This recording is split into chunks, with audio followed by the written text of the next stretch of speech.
Assalamualaikum warahmatullahi wabarakatuh. Alhamdulillah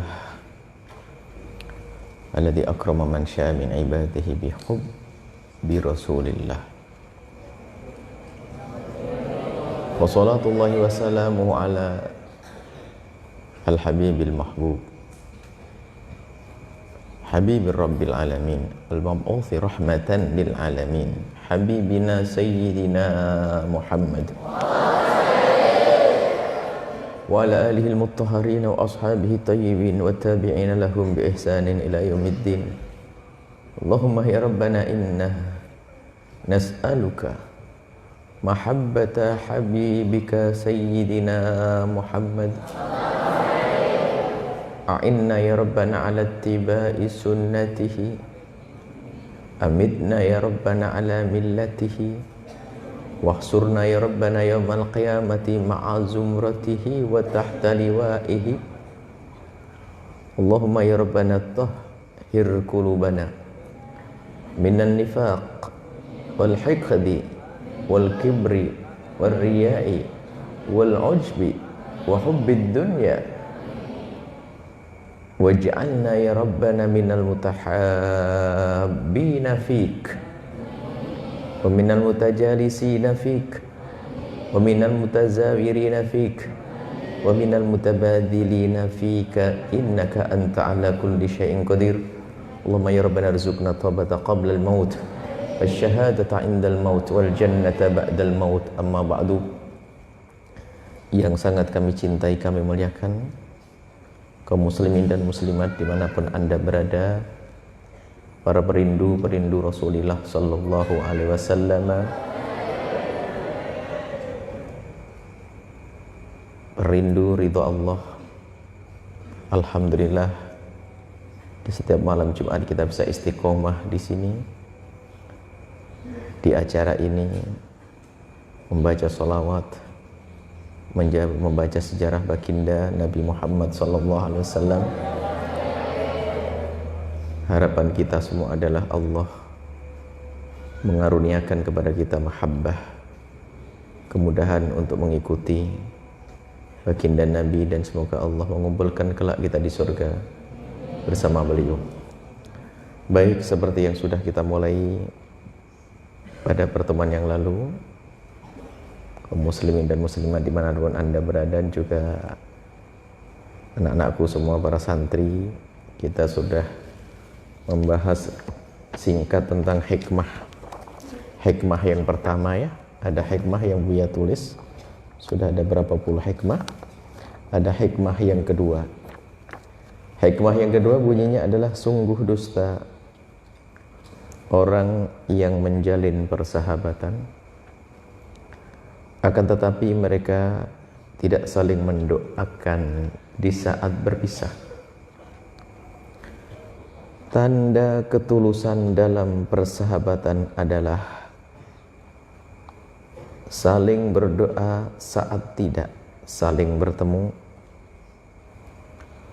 Begitu mudahnya berdoa saat bertemu, akan tetapi tidak mudah berdoa di saat saling berpisah, kecuali bagi yang tulus. Itulah cinta karena Allah Subhanahu wa ta'ala. Baginda Nabi mengajarkan kita untuk membangun cinta di antara kita. Bahkan dalam hadis qudsi Allah berfirman, mencari mana perindu, pecinta atau hidup, orang yang hidup dengan cinta. Ainal mutahabuna bi jalali. Membangun cinta. Ainal mutahabuna bi jalali. Allah memanggil, menyeru, mana orang yang hidupnya dengan cinta karena aku. Nanti di akhir, al-yawma udhilluhum yawma la dhilla illa dhilli. Hari ini, nanti di padang mahsyar, Allah akan berikan perlindungan. Al-yawma udhilluhum. Hari ini akan aku beri mereka perlindungan, payung, di saat tidak ada lagi perlindungan dan payung kecuali dari Allah. Padang mahsyar yang dikatakan dahsyat, panas, dan menakutkan, tapi bagi orang yang hidup di dunia dengan cinta, maka dia tidak akan merasa takut dan gentar saat itu. Indah di dunia dengan cinta ternyata membuahkan keindahan nanti di akhirat, di padang mahsyar. Kemudian berkumpullah orang-orang hidup dengan cinta, kemudian mereka akan dikirim ke telaga baginda Nabi, kemudian mereka meluncur ke surga Allah Subhanahu wa taala. Dalam hikmah ini kami hadirkan salah satu tanda, atau bahkan bukan sekedar tanda, tapi pengukuh dan penguat cinta dan persahabatan, yaitu berdoa di saat berpisah. Orang begitu mudah berdoa di saat berjumpa. Bahkan bisa jadi doanya itu hanya doa basa-basi.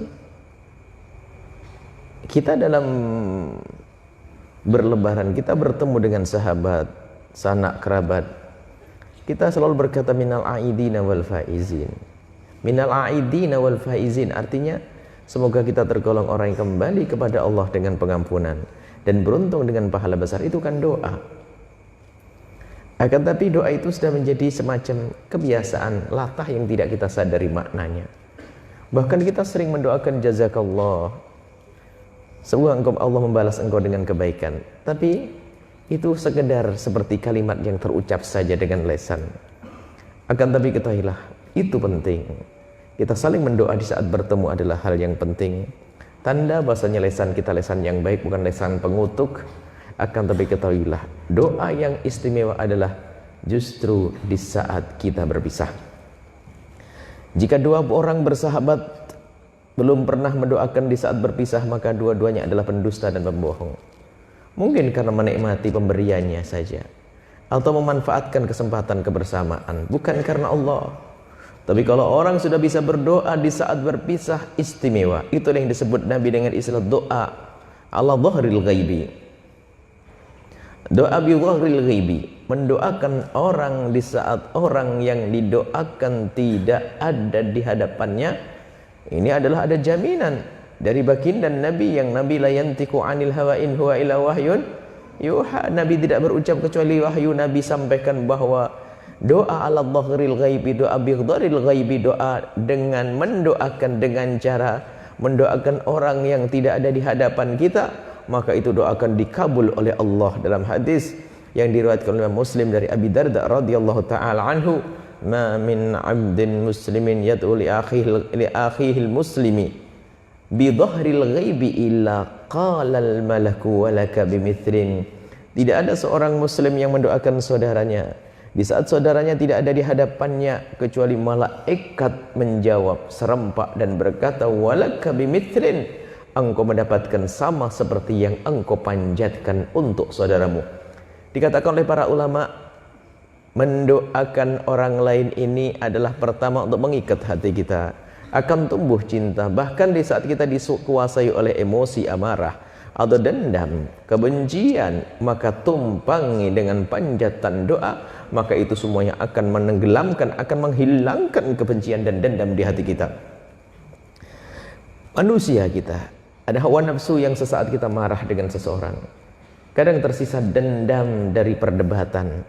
Tapi ketahuilah, ada pendidikan dari baginda Nabi Muhammad sallallahu alaihi wasallam, yaitu jangan dituruti dendam dengan kalimat kotor, kalimat kutukan. Akan tapi ketahuilah, semua yang mengganjal di hati, yang tersimpan di hati, buah daripada interaksi kita yang salah tadi, maka mari kita tumpangi dengan panjatan-panjatan doa.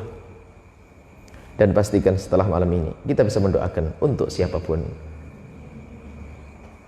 Akan semakin bersih hati kita, akan terkikis itu kerak-kerak kebencian itu, akan semakin habis karat-karat dendam itu dengan panjatan doa. Kita marah dengan seseorang, ya Allah, berikan petunjuk kepadanya, berikan segala kebaikan. Ini dengan orang yang bermasalah dengan kita. Bagaimana dengan orang-orang yang lain? Kita harus lebih bisa mendoakan orang yang kita cintai, mendoakan sahabat kita. Bahkan biasakanlah, kalau kita menyebut nama saudara kita itu, membiasakan dengan sadar tentunya, bukan kebiasaan latah, membiasakan dengan sadar kita mendoakan saudara kita. Misal kita lagi buka handphone, lalu kita akan membuka WA, di grup di WA ada nama 12-15 saudara kita. Dia telah mengirim pesan, sebelum membaca, lintaskan doa, ya Allah, berikan segala kebaikan. Semoga ini berita baik yang aku terima. Rumah tangganya dijaga, terus buka. Jadi jangan lupa kita melintaskan doa. Ini nggak main-main, doa ini buahnya besar. Untuk kebersihan hati kita, ini yang pertama. Sehingga yang semula ada benci dan dendam akan terkikis, berubah menjadi cinta dan kasih sayang. Kemudian lebih dari itu apa? Lebih dari itu, kalau kita bisa mendoakan orang lain, maka ternyata itu menjadi sebab Allah mengkabul doa kita justru untuk kita sendiri. Bahkan dikatakan oleh para ulama, ada doa yang sangat mudah dikabul oleh Allah, akan tapi sangat dilupakan oleh hamba Allah. Ada orang kalau ingin berdoa, pengen mau umroh, saya mau doa di sana. Ada datang ke tempat mulia seperti Masjidil Haram, Masjid Nabawi, ziarah Nabi dan seterusnya, umroh, katanya ingin berdoa. Bagus, itu adalah tempat-tempat istimewa. Akan tapi ternyata nggak perlu kita pergi jauh-jauh ke sana. Kalau ingin doa kita dikabul adalah dengan cara mendoakan orang lain. Bahkan ini memangkas sifat egois, sifat ego, mementingkan diri sendiri. Bahkan semakin bersih hatinya kalau orang biasakan lesannya dengan panjatan doa kepada orang yang baik kepada kita ataupun yang tidak baik kepada kita. Dan setelah itu akan dikabul juga doa itu untuk kita.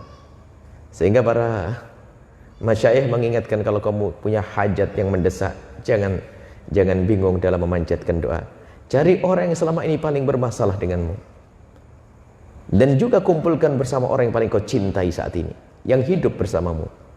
Istrimu, anakmu, dan gabungan dengan orang yang paling memusuhimu.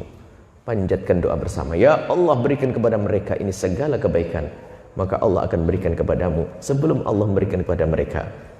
Inilah yang bisa kami sampaikan tentang hikmah. Yang kedua, pentingnya berdoa, dan itu pengikat persahabatan, sekaligus tanda persahabatan. Jangan sampai kita ngaku bersahabat, akan tapi tidak pernah berdoa di saat berpisah. Bahkan doa di saat berpisah itu tanda, pengikat, penguat cinta di antara kita semuanya.